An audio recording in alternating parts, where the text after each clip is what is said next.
Una de las razones del desconcierto con el que Washington reaccionó a la publicación de los documentos sobre los laboratorios biológicos en Ucrania bajo el control de los Estados Unidos.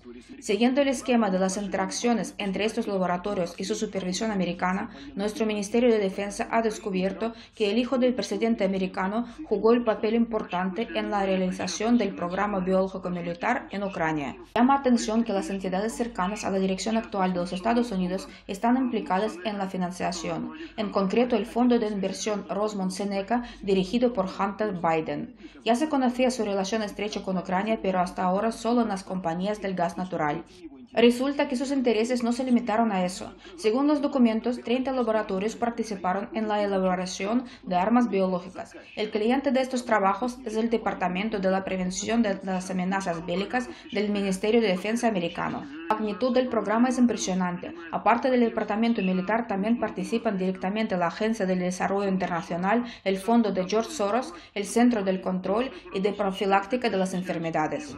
Las organizaciones de investigación, incluidos los laboratorios nacionales de Los Álamos que elaboraban las armas atómicas dentro del proyecto de Mannheim, son los supervisores científicos. Todo estaba controlado por el Pentágono. Washington a toda costa intenta ocultar la labor exacta de los biólogos en estos laboratorios. Durante el primer día de la operación especial en Ucrania, los laboratorios recibieron las instrucciones de destruir todos los patógenos que causan, entre otras, la peste, el anthrax y el cólera. Parece que se destruyeron otros materiales como las pruebas biológicas de las personas que antes por alguna razón se sacaban al extranjero.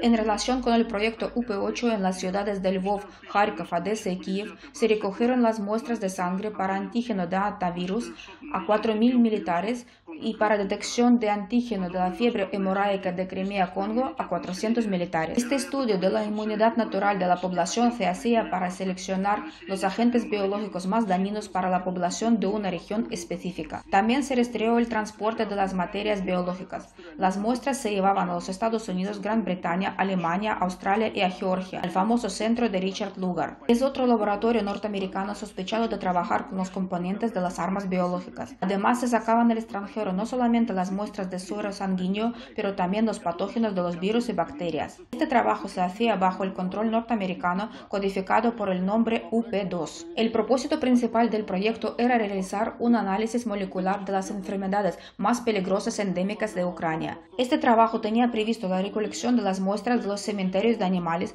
para la creación de las nuevas cepas de anthrax. Según los documentos, los biólogos norteamericanos tenían interés especial en el virus de anthrax. Teniendo en cuenta la distribución de las muestras de los patógenos entre los laboratorios americanos en otros países, esto puede ser una amenaza seria en caso de una fuga, aunque no sea premeditada. Esta situación de la distribución de los patógenos de los materiales biológicos de Ucrania a los países de Europa puede provocar la muerte de la gente y la aparición de los focos epidémicos inestables, el alcance de los cuales puede ser comparable con la pandemia de coronavirus. Ahora no es difícil recordar los brotes de enfermedades inexplicables cerca de los laboratorios controlados por los norteamericanos, y las teorías de conspiración sobre el origen del propio coronavirus ya no parecen tan descabelladas. No es por casualidad que China está tan interesada en la información sobre estos laboratorios biológicos. Instamos a los Estados Unidos a adoptar una postura abierta y transparente, tomar en serio la preocupación de la sociedad mundial, cumplir con sus obligaciones de las convenciones internacionales, dar explicaciones exhaustivas sobre la realización de los programas militares biológicos llevados a cabo dentro y fuera del país